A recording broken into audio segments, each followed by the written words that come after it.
Berlatar belakang di negara Amerika, tepatnya di wilayah Arizona, terlihat seorang pria bernama Jim Henson sedang bersiap menembak salah satu serigala yang berhasil memangsa hewan ternaknya.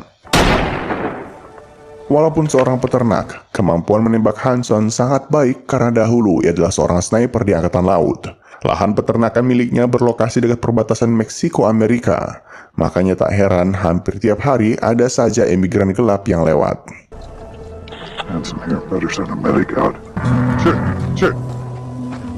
Sore itu saat di rumah, Hanson didatangi seorang petugas bank, di mana ia diberi peringatan awal terkait hutangnya yang belum juga dibayar. Bank memberi waktu 90 hari agar Hanson melakukan pelunasan, dan jika tidak, seluruh lahannya akan dijual ke orang lain. Maka dari itu, ia mulai mencari pemasukan tambahan ataupun alternatif jika dirinya tak sanggup melakukan pelunasan. Ia pun menemui teman lamanya untuk minta diberi kerja paruh waktu di perusahaan konstruksi. Hanson juga mencoba menemui temannya sesama peternak untuk menaksir harga seluruh sapinya jika dijual. Ia melakukan semua ini karena lahan peternakan yang akan disita oleh bank di dalamnya terdapat kuburan istrinya tercinta. Keuangannya yang menipis juga tak lain karena habis untuk membiayai seluruh biaya pengobatan istrinya sebelum meninggal. Karena pusing dengan masalah finansial, malam itu Hanson memutuskan minum-minum di sebuah bar. Tak lama kemudian anak tirinya bernama Sarah ikut datang dan prihatin melihat kondisinya saat ini. Tapi ia juga menyarankan agar Hanson menjual lahannya, karena lahan itu sering dilewati oleh imigran gelap bahkan para kartel. Bisa jadi suatu hari ia dibunuh oleh mereka.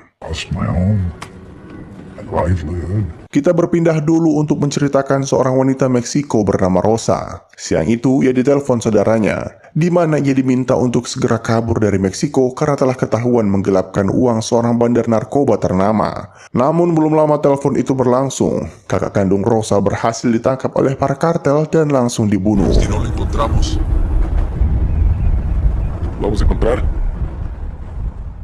Maka dari itu keesokan harinya Rosa bersama putranya bernama Miguel berusaha kabur dari Meksiko dengan membayar penyeludup. Tapi di tengah jalan, jalur yang akan mereka lewati dipenuhi dengan para kartel yang sedang patroli, dan si penyeludup memutuskan untuk kabur duluan.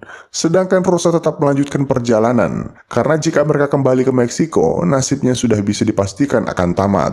Tak lama kemudian, para kartel menyadari pelarian mereka, dan dengan tergesa-gesa mereka berdua akhirnya berhasil melewati pagar besi, namun tiba-tiba dihadang oleh Hanson yang kebetulan sedang patroli. Umumnya, jika ada imigran gelap, Hanson akan menghubungi para penjaga melalui radio miliknya. Tapi Rosa memohon agar ia dibantu kabur dari kejaran para kartel yang tak lama kemudian tiba di lokasi. Sang pimpinan kartel bernama Rigo bersama dua temannya berpura-pura sebagai tentara Meksiko dan meminta agar Hanson menyerahkan Rosa. Hanson tentu tak bodoh dan langsung paham akan situasi yang terjadi. Makanya ia menolak untuk menuruti kemauannya. Dan akhirnya terjadilah aksi saling tembak.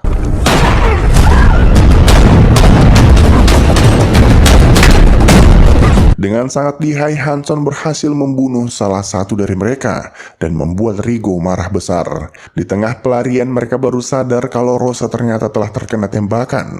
Saat proses kabur, diam-diam Rigo berhasil menyusup ke kap belakang. Untung saja di tengah jalan mereka berhasil melumpuhkannya. Tapi Rigo terlihat sangat marah karena rekannya yang tewas tadi adalah saudara kandungnya. Tu hermano está muerto. Sedangkan nyawa Rosa tak tertolong lagi. Di akhir hidupnya ia memohon agar Hanson mau membantunya mengantarkan Miguel ke rumah kerabatnya di Chicago. Singkat cerita, tak lama kemudian polisi tiba di lokasi. Miguel rencananya akan dibawa ke kantor imigrasi sebelum dikembalikan ke Meksiko dan diserahkan ke panti asuhan.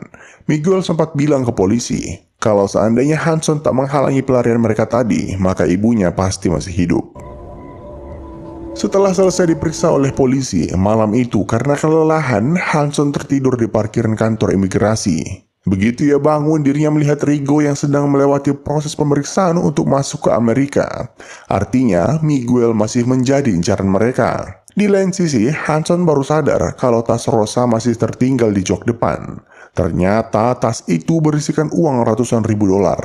Anyway, menyadari para kartel sedang berpura-pura untuk mengadopsi Miguel, membuatnya bertindak duluan dan membawanya kabur dari kantor imigrasi. Sebelum menempuh perjalanan jauh, Hanson memutuskan untuk singgah di rumahnya, mengambil beberapa pakaian dan senjata untuk berjaga-jaga.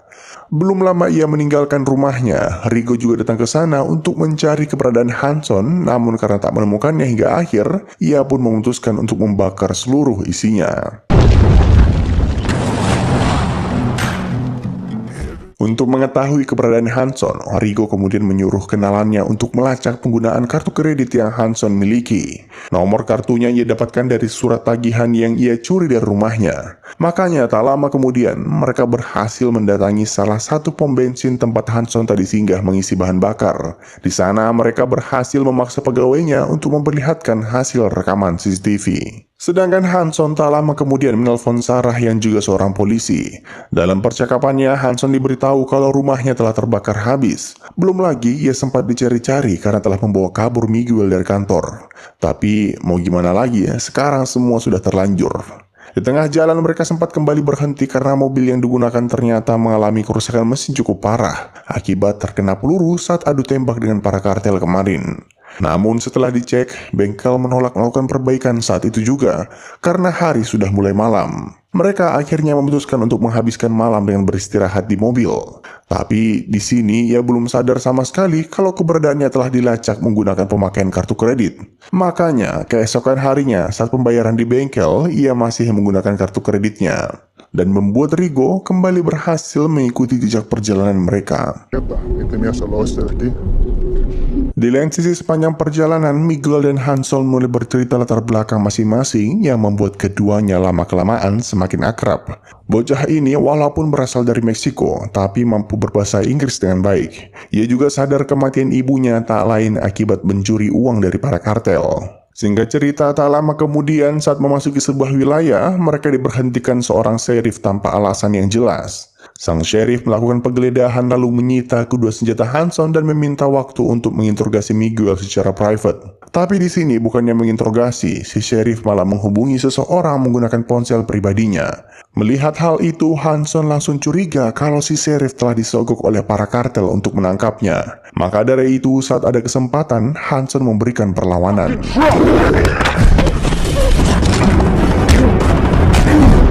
Karena para kartel sudah berada di jalur yang sama, mereka kemudian segera bersembunyi di antara semak-semak. Dari jauh terlihat Rigo tiba di lokasi dan langsung membunuh sang sheriff yang dianggap gagal menangkap mereka berdua. Senjata Hanson yang tadi disita juga mereka ambil.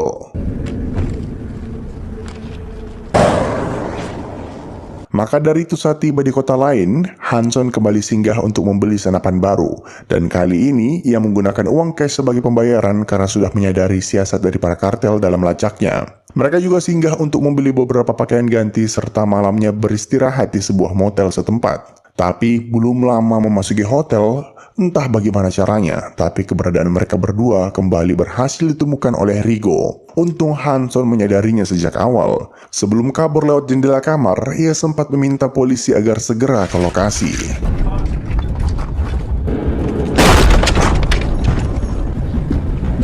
Untung saja di belakang motel masih berupa hutan dan semak belukar yang bisa mereka gunakan untuk bersembunyi. Rigo sempat berteriak dan berjanji dirinya tak akan berhenti sampai Hanson ia bunuh dengan tangannya sendiri. Suara sirene polisi tak lama kemudian mulai terdengar dan Rigo memutuskan untuk meninggalkan lokasi. Namun sebelum naik ke mobil, anjing kesayangan Hanson berhasil mereka temukan dan langsung dibunuh. You can't hide forever, maricos! Vámonos, café. Anjing itu satu-satunya yang selalu menemani Hanson sejak kematian istrinya. Maka dari itu kematiannya membuat Hanson cukup terpukul dan sempat mengatakan tak ingin lagi melanjutkan perjalanan. Rumahnya telah dibakar, anjingnya dibunuh, dirinya juga dikejar oleh polisi karena dianggap telah membawa lari Miguel. Mendengar hal itu, Miguel cukup kesal apalagi ia tahu kalau selama ini Hanson menyimpan seluruh uang peninggalan ibunya dan menganggap ia membantunya hanya demi uang. I was wrong about was driving your ass across the country. I know about the money. Miguel sempat melampiaskan kekesalannya dengan berlari ke tengah hutan. Tapi pada akhirnya mereka berdua kembali bertemu dan Hanson meminta maaf atas perkataannya. Miguel juga menerima takdir jika harus dikembalikan ke Meksiko.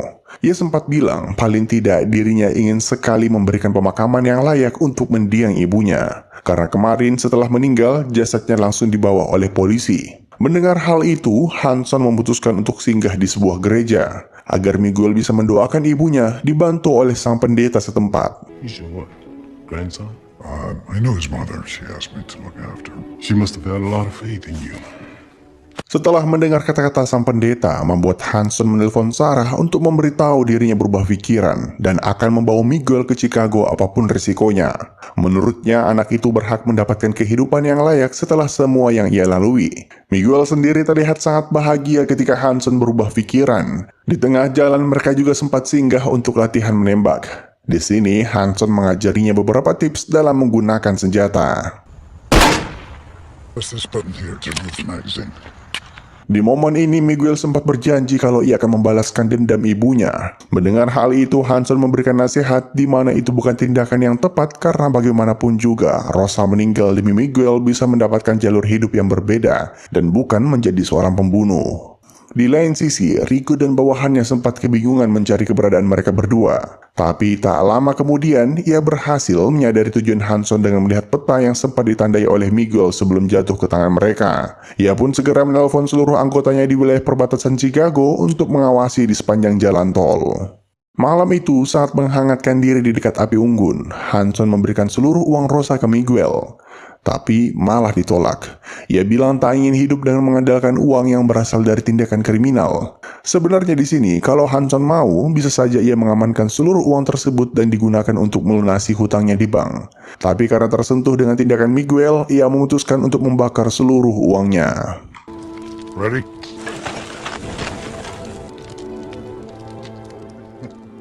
Keesokan harinya saat melewati tol, keberadaan mereka berhasil diketahui oleh bawahan Rigo. Hanson sejak awal juga sudah sadar kalau dari tadi ada yang mengawasinya. Maka dari itu ia memilih untuk keluar dari jalan tol dan kabur melewati jalur yang sepi. Di tengah proses kabur, mobilnya kembali mengalami kerusakan parah. Dan akhirnya tak ada pilihan lain selain memberikan perlawanan balik.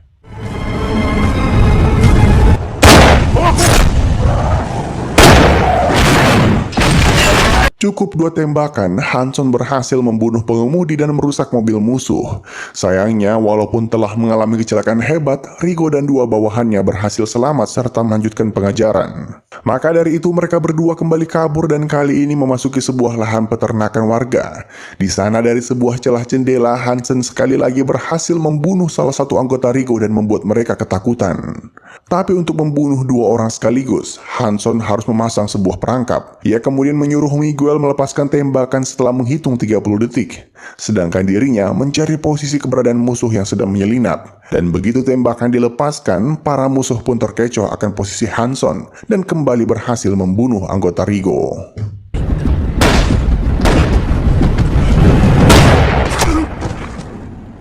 Namun tembakan tadi memiliki resiko, di mana keberadaan Miguel jadi terbongkar. Rigo berhasil masuk ke tempat persembunyiannya dan karena kurang hati-hati, keberadaan Miguel malah terbongkar. Ia pun ditawan dan Hanson dipaksa menyerahkan diri. Drop back! Gonna make a good soldier one day. Rigo bilang ia akan membawa Miguel kembali ke Meksiko. Ia akan dilatih menjadi salah satu bawahan kartel ternama sebagaimana dirinya dahulu. Maka dari itu, Rigo memaksa Miguel menarik pelatuk senjatanya untuk membunuh Hanson. Dan akhirnya, He's gonna kill his first man today. mereka berdua bertarung menggunakan tangan kosong. Tapi Hanson yang sudah berumur tentu tak mampu lagi memberikan perlawanan yang sepadan. Ia bahkan sempat terkena beberapa tusukan dari pisau yang Rigo selipkan di lengannya. Miguel yang melihat situasi tersebut segera memungut pistol yang terjatuh dan mencoba melepaskan tembakan tapi meleset. Do it. Máteme. Máteme! Di akhir hidupnya, Rigo sempat menyerahkan piagam lencana yang ia curi dari rumah Hanson. Ternyata, ia menginginkan hal yang sama dalam hidupnya, namun malah dibesarkan menjadi anggota kartel. Menyadari hal itu, Hanson tak membunuhnya, melainkan memberinya sebuah pistol berisikan sebuah peluru sebagai pilihan. Apakah ia ingin melanjutkan hidup dan bertobat, atau mengakhiri hidupnya sendiri? Now you have a choice. Dari sana, mereka berdua berhasil melanjutkan perjalanan, dan akhirnya tiba di depan rumah sepupu Miguel. Sebagai perpisahan, Hanson memberikan lencana penghargaannya. Tak ada kata-kata istimewa dalam perpisahan kali ini, dan ketika sepupu Miguel mengetahui dirinya berhasil selamat, mereka semua terlihat sangat senang. Tak ingin mengganggu momen bahagia tersebut, Hanson memutuskan langsung melanjutkan perjalanan dengan menaiki sebuah bus. Tapi, luka tembakan dan tusukan sajam di perutnya belum diobati, dan ia telah mengalami pendarahan hebat. Walaupun harus mati, dirinya tetap bersyukur karena bisa menuntun Miguel menuju jalan yang benar. Dan dengan begitu, film pun tamat.